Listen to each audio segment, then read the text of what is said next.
Assalamualaikum warahmatullahi wabarakatuh. Kembali lagi dengan saya, Salsabila Nurmolidia.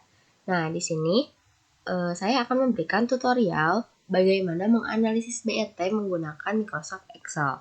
Nah, pada kali ini ada 3 data yang sudah diberikan, yaitu berupa data dalam satuan P per P0 atau tekanan relatif dari gas adsorbat. Kemudian ada CC per G atau satuan dari volume gas yang diadsorpsi pada kondisi STP.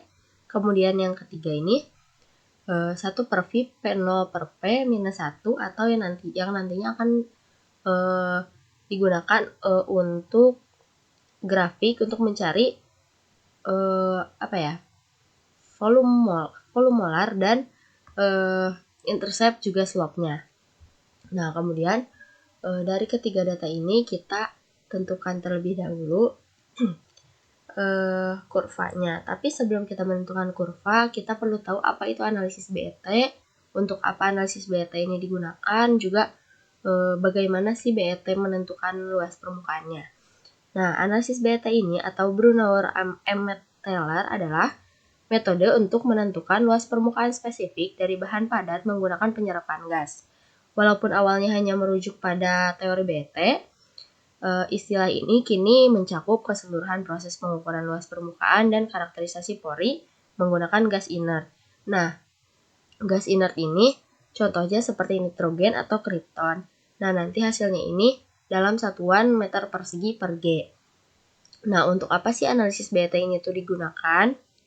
Luas permukaan spesifik dari analisis BET ini digunakan untuk karakterisasi bahan padat, contohnya kehalusan semen dan beton, kapasitas penyerapan karbon aktif, juga karakterisasi katalis, nanomaterial, dan sistem penghantaran obat, juga yang lainnya. Nah, bagaimana BET ini menentukan luas permukaannya? Nah, nanti si gas inert ini yang biasanya nitrogen atau krypton nanti akan diserap oleh permukaan padat pada suhu biasanya 77 Kelvin. Nah, kemudian sebelumnya itu dilakukan degassing untuk menghilangkan pengotor seperti uap air dan senyawa fisika lain. Kemudian adsorpsi gas dimonitor pada berbagai tekanan akan menghasilkan isotherm adsorpsi. Nah, analisis BET ini dilakukan pada bagian awal isotherm yang mencerminkan adsorpsi satu lapis atau monolayer. Nah, data ini dianalisis untuk menentukan volume gas monolayer dan dihitung menjadi luas permukaan spesifik. Nah, dari ketiga data ini baru kita bisa menentukan kurvanya menggunakan scatter. Kemudian kita select data, kita beri nama kurva BET. Nah, untuk sumbu X-nya itu yang data P per P0. Kalau yang Y itu data yang ini. Nah, nanti dia akan membentuk garis linear. Nah, kemudian kita kasih nama dulu.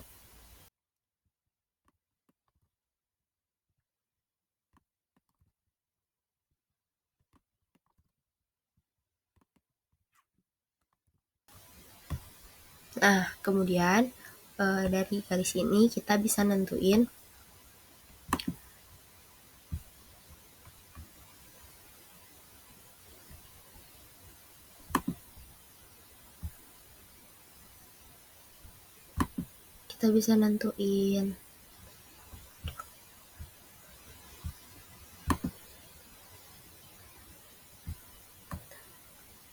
Nah, kita di sini trend line-nya di checklist dulu, kemudian nanti kita klik kanan, kita format trend line. Nah, terus kita bisa nentuin regresinya dan persamaan linearnya. Nah, di sini udah ada persamaan linear sama regresinya. Nah, di sini regresinya sudah lumayan bagus karena sudah mendekati 1 ya, bahkan 0,9999. Nah, tapi selain menggunakan kurva, sebenarnya kita bisa pakai rumus langsung dari Microsoft Excel-nya dengan cara rumus slope ini dari sini, kemudian koma, kemudian X-nya yang ini, tutup kurung. Nah, slope-nya ini sama dengan ini. Nah, ini adalah cara alternatifnya. Namun, jika ingin melihat garis linearnya, bisa kita buat kurvanya terlebih dahulu. Nah, untuk intercept-nya pun sama. Kita plotkan lagi.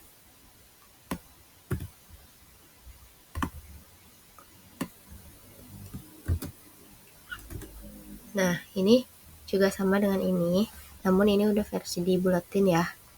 Nah, dari slope dan intercept ini, kita bisa nentuin volume molarnya dengan rumus 1 dibagi slope ditambah C. Nah, kemudian untuk volume STP ini merupakan tetapan, yaitu sebesar 22,414. Nah, ini dalam satuan liter. Kita rubah dulu ke meter kubik dengan mengalikan 10 pangkat min 3. Nah, hasilnya segini. Nah, begitu juga dengan volume molar, kita bisa merubahnya dulu ke meter kubik per G dengan mengalikan 10 pangkat min 6. Nah, jadi 4,47 sekian. Nah, untuk NA ini adalah nilai Avogadro, yaitu dia juga merupakan tetapan, yaitu yang kita tahu seperti yang kita tahu 6,022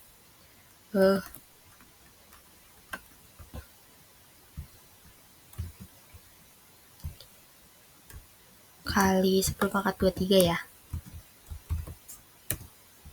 Nah, ini merupakan tetapan dari Avogadro. Nah, ini karena nggak dirubah, jadi kita klik aja. Nah, untuk S ini merupakan luas permukaan yang ditempati oleh satu molekul gas adsorbat. Nah, karena gas yang kita gunakan itu nitrogen, maka S itu adalah 0,162.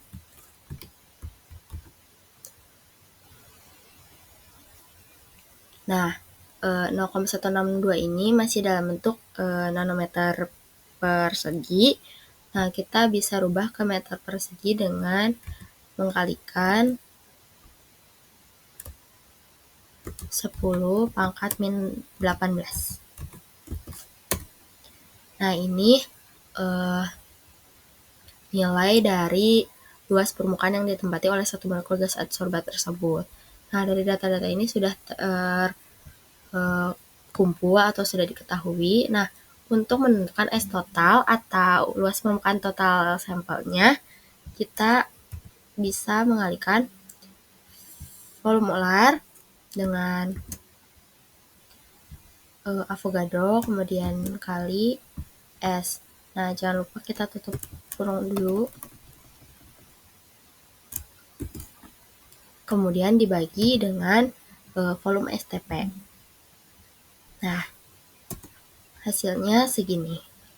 Kesimpulannya, semakin besar S total, maka semakin luas area kontak permukaan, yang umumnya berbanding lurus dengan aktivitas permukaan bahan.